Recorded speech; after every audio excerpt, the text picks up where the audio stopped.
Oui, bonjour Pépé de Dieu. Balandinyo sur la clé boa. Merci beaucoup. Nako yambangai. Nabanda kunabino. Nzambe na lola apambola yo mama. Apambola yo papa. Ainsi que tonton. Ndeko mwasi. Zamba apambola bino. Vraiment, c'est bien ngai. Prophète Nabino, bolingara mingi. Prophète Aaron. Nde bolanda ngana émission Nabino ya que la Bible parle. Na chaîne Nabiso et Kitoko clé boa. Les lots toujours parlé na thème ils allaient très puissant sur la famille. Les maman ali kambo penza otoko lobela tout au long de l'émission na biso na tina ya famille. Bien aimé, tika tena ebisayo na biso africain to botami to kuti wa makambe belé na kati ya mboka na biso. Alors nous sortons tous na bakati ya ba famille. To yebi makambo ni le kana ba famille. Webi famille na définition nango ezali kaka papa, maman, mwana. Ne ba français ba obenga ngo wana famille restreinte. Ba benyango sous famille élargie, cela veut dire tokuta ba oncle, tokuta ba tante, tokuta ba tata ba tunyo soto yebi na kati wana. Mais na lingi to partager ngana na lisolo moko ya mutu ya penza na tina ya descendance o tozo mona na famille. Webi peuple de Dieu lelo bana na nzambe belé bakomi ko subir to bakomi ko mona souffrance à cause ya origine na bango, parce que je peux définir la famille pe loko la origine, parce que famille ezali source ya sika mutu nyonso yebi na kobima et sika mutu nyonso yebi na kobotama.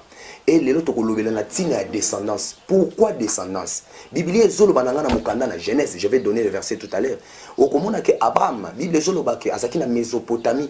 Nzamba zoloba ne Abraham tika papa na yo, tika mama na yo, tika bandeko na yo, oyeba na koya na mboko nga na koyebisa yo. Et Bible ezoba ke Abraham akitaki. Et tango Abraham azo quitté, nous connaissons l'histoire. La Bible dit que Abraham azaki na mwana te, azaki na héritier te. Ka bien même qu'Abraham azaki na mwana richesse na ye. Mais Bible ezoloba na nga nzamba zoloba na Abraham, je te ferai un père de nations. Na kopesa yo pe héritier. Po ta Abraham abane ko tuna na nzambe. Est-ce que biloko nyonso na zanango na koyeba kozwango comment? Bien aimé, yo motozolanda ngai, tika ete na yebiso na ndako, na poste téléviseur no siko zwami, bisika nyonso zolanda nga na ba restaurant partout. Nano bana oke na famille na yo, ezape na makambo. Mais nzambe na lola atindi nga na loba na yo que malgré ba situation, malgré ba complication, le Seigneur a le pouvoir ya kolongolo na kati sika wana. Comme il a fait avec Abraham. Abraham a botami na famille zaki compliqué. Papa Abraham azaki mutabi simba mutamakambo belé. Mais Dieu l'a trouvé là-bas. Le Seigneur a yebi na komona Abraham bisika azalaki na libulu. Et Bible ezoloba ke nzamba zo bana Abraham a quitté. Tango Abraham a quitté, pe nzamba yebi na kopambola Abraham. Ayebi na kopesa Abraham ezaki posa ya motema na ye. Bien aimé, laisse-moi te dire, ta bénédiction ezo dépendre quand nzambe, ezo dépendre na famille. Mais à cause ya famille oyozali, parce que ngana zo benga famille pe lokola makila, parce que muto abotami na libota ezane problème ya makila, problème ya sang. Bisonye sotoza na même makila. Or le sang a une force. Makile réclamaka. Yango komona. Bible ezolo ba pe kaka na mokanda Genèse. Okomona ke tango Caïn abomi Abel. Bible ezolo ba ke makile a Abel et comme ikuganga vengeance pas nzambe. Pourquoi? Parce que Caïn na Abel bazaki nde mwana ya tata moko. Bele na yebito bima na famille ya nini. Na yebite réclamation uti côté nini. Est-ce que makila na bineza malamu? Est-ce que famille bobota meza malamu? Omona papa bota liboso. Abota na basi 4 5. Moi non ya boti wana, yépe même problème. Et ça histoire Abraham. Ngano toi plus que Abraham, t'es bien aimé. Bible ezoloba que Abraham a cherché l'enfant. Atika lo zwa mwana te, ka bien même qu'il avait la promesse de Dieu sur lui.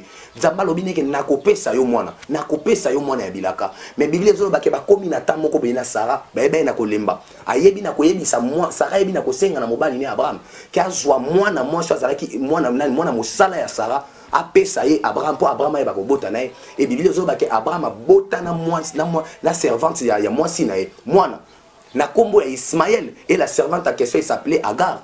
Et Bible ezoloba ke tango bazovanda Sarah jalousie mati. Aye liboso nzambe pe kolela. Nzambe bisi na Abraham biloko a mwasi na zolela. Oza na choite, il faut benga na Agar na Ismaël bakende. Bible mais soko tangi na Bible, okomona ke Isaac azarande mwana mibale. Mais même Isaac tango abotami. Et la Bible dit ceci, Isaac abotami, yepe na tourna boti Jacob na Esaü.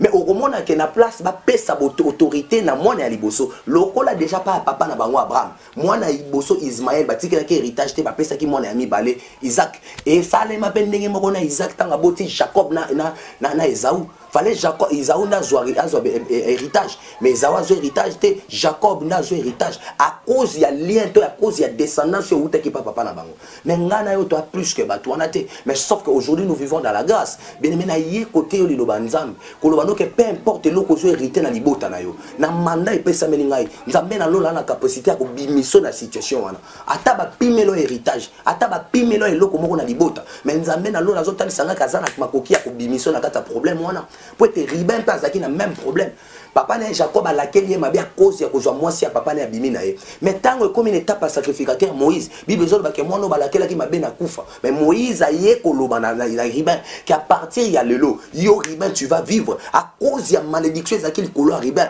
mais Moïse a brisé cela na ye na tonwa lelo to na poko yo muto kolanda ngai ke nzambe na nga banda ko buka malédiction moko na vie na yo muto zo tala ngai maman zo tala ngo traverser ba moment difficile papa zo tala ngo traverser ba moment difficile des fois tu te poses des questions mais famille ngwa ndenge nini ba mususu ka babonga ngana yako tika batu na yako ebisoko yako tika batu te po te zande likambo tant ekoki lelo sur la famille et loko ni balona na libota na bino réclamation ni renyara na libota na bino na yebite maman zo landanga papa zo landanga oui yo mtozo beta bweza yo zo landanga na yebite obotami na famille à combien et loko nini baloba na famille na bino et loko nini basaka na famille na bino et loko nini basala na famille na bino parce que soko zongi na Bible na Genèse okomona que Abraham un jour Nzambe a singiye ayeba na kosala offrande la Bible dit que Abraham a sali offrande mais a respecté maloba ya Nzambe te et tant Nzambe aye Nzambe saka kabula bandeke banyama nyonso deux parties et Abraham n'a pas fait cela a sali ndamu namba tiki à cause de la désobéissance la Bible me dit Abraham que descendance na yo et kokota en esclavagisme mais je me pose une question Abraham nda sali makambo mais comment Nzambe a tiki Abraham mais alingi descendance ya Abraham et kota na esclavagisme or je comprends la Bible dit que le Seigneur a kendaka na malédiction jusqu'à la 4e génération bénédiction petit na 4e génération problème ezaki problème ya Joseph boyebi yango biso nyonso abotami na famille à 12 et son papa l'aimait beaucoup parce que Joseph azaki mwana o babotaki na Rachel abane ko botate azaki na problème à kobota et lorsqu'à boti Joseph Bible solo bak asepelaki tellement makasi alors papa ne azwa et la main plusieurs couleurs la tunique de plusieurs couleurs apesi Joseph alors il bota déjà jalousie na kata bande connaît yozo landanga mon frère ma sœur na kata libota na bino et loko ni nango zaka no bota la ko jalousie lelo ba koma ko écarter parce que ça ne loko te lelo ba koma ko écarter parce que ça pamba mais laisse-moi te dire dans la famille où tu sors et loko moko nzamba déposer na kati na yo jusque là peut-être yebi yango na noté mais nazo di malaka na matière o ko comprendre loko ni non ko la tcha na kati na yo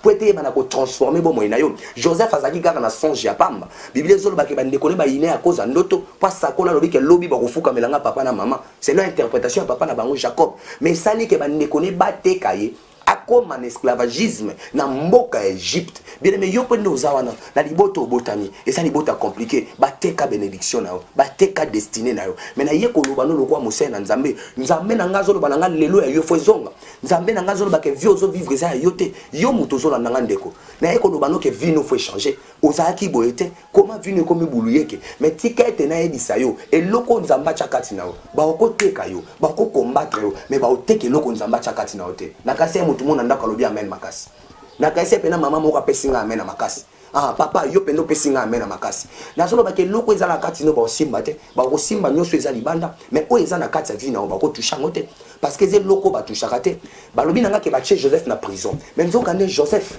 azaki na likabu na kati na la famille mais la famille de Joseph la propre famille à Joseph ba yeba na koteka ndeko na bango mais dans ta famille peut-être ba si ba teka. Je n'ai pas dit que toutes les familles sont mauvaises. Je n'ai pas dit que ma famille est en kindoki. Mais il y a d'autres familles bien aimées où tous les gens ils ont des complications. Et c'est la lumière en Zambie faut côte. Et c'est la liloba en Zambie faut côte. Les nazoté a besoin lumière de Jésus côte na vie na. Les nazoté a besoin makambo sikande Jésus et ça le manabo moina yo.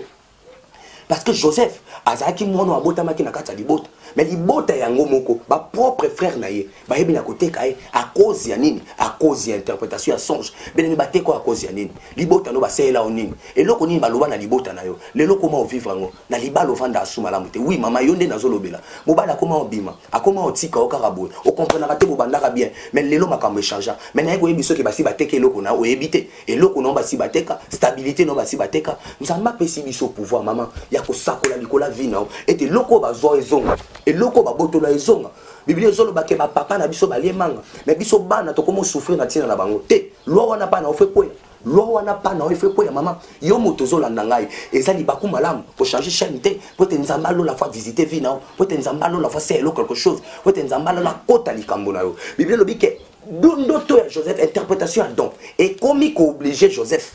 Puis comme il obligé bateau baza permet na Joseph balota. Maman na ko yebisa yo. Na sima lo sambo na kosala. Likabo eza na kati na yo. Ata na famille babwaka yo. Na bi ba oloko loko a Gédéon. Na bi ba oloko loko a Jephté. Bible zo banga ke babwaka ya Jephté. Po tazaki mwana makangu. Mais tango ko mena era bitumba. Ba luka ki a cause bitumba. Ba luka ki a cause don. Maman eloko za nango batela ngo alam. Même na famille lo ba négligeau, même na famille ba sakoli mabe, même na famille ba opesa ba opportunité pas bato mususu. Parce que dans la vie ekomaka mutu musazo azokola azodima lokwa yende mokonzi azokola azodima lokwa yende azali kolo mais en réalité za yete mama saele loko eza na katina papa ozolanda ngai na eko sakola likolo na yo ke vie ozomeneza ayote ozaki boyete makambo ebele komi bloqué libota nino bima bakoko na bino baloba nini bakokoloko na bino baloba nini boyebi yango biso nyonso nazo insister tobotami na bafamille ya babantu na mboko tobotami y a trop de problèmes na mboka na biso ya baafricain y a trop de problèmes bakoko na biso à l'époque basala makambo ebele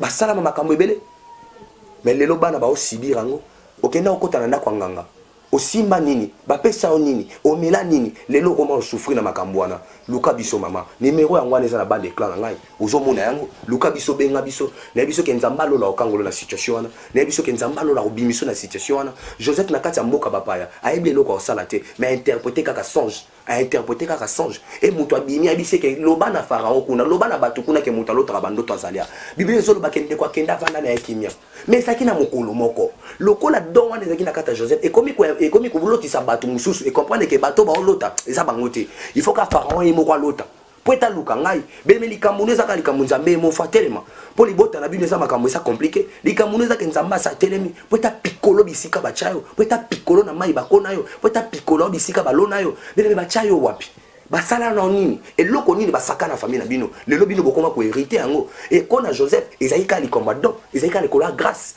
bateka yeba bandeko na ye mais laisse-moi te dire ba okoteka yo mais ba koteka loko nzamba tshekati na ote ba ko négliger na famille mais ba ko négliger loko nzamba tshekati na ote po ete loko nzamba tshekati na yo yango nde moto eloko nzamba tshekati na yo yango nde kuganga eloko nzamba tshekati na yo yango nde ko propulser yo et bible lobi na ngai que Joseph ayeba kina kosala mokambo wana tango pharaon aloti abibo lukela nga mutu à ce moment Joanna s'est rappelé abi non et ça na mutu moko interprétation nanga mazaka na prison bake ko luka Joseph mbango mama ba luka yo ba luka Jephté papa ba luka yo ne ba luka Jephté ba luka yo nazolo bana mutu moko za na ndako azolanda nga na ngonga oyo ba ko luka yo même na famille no babwa so ba ko luka yo et comme il temps nzamba sa telemi pour te makambo changer na ville à Kinshasa et comme il temps nzamba sa telemi pour te ba rejeter ba zongi la place na bango beta to lo banga na Mephibosheth ata makoleza ko buka na boya luka nga na le débat na bike ba ko luka ba ochone sika na yo place o vendre sa place na yo te yo mutu zo landa ngai na sepeli makasi nzamba pa mbolela ngai yo mutu landinga pendant ba quelque temps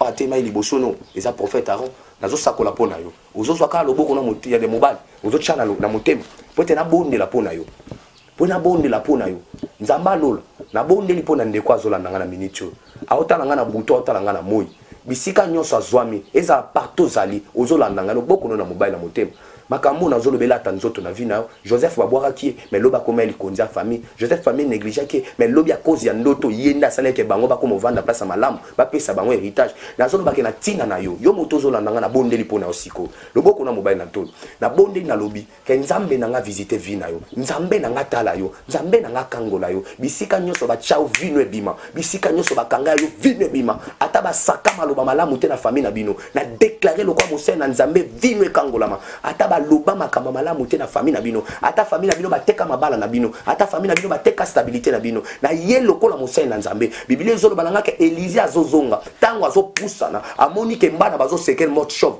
bible lobi ke ba ours babimi deuxième miracle Élisée tango azopusana akuti na kata ville à Jéricho ezaki na problème ya mai ezaki malamu te biblia ezoloba ke Élisée azongi na source lokola mosakoli na nzambe yo moto tche loboko na tolo wana nazo sakola na source na bino quel que soit problème o baloba quel que soit likambo basaka quel que soit likambo basala na lobi ke nzambe na nga bimiso liko na kata makambo wana yo moto zolanda nga na binzamba bimisa yo na kombo na Yesu Kristo amen. C'était bien moi votre prophète Aaron émission na bino bolandaka chaque jour o bolingaka mingi ezaki ngai yango wana numéro ya téléphone yango wana adresse eza wana benga ngai eza télé makambo ya koloba eza tellement ebele mais toza na mwa balimite par rapport ya temps benga ngai tokosolola ere nyonso kobenga ngai nazali nzambe alola kozanga te na kovisite yo nzambe apambolela ngai wa makasi esi kozwami merci beaucoup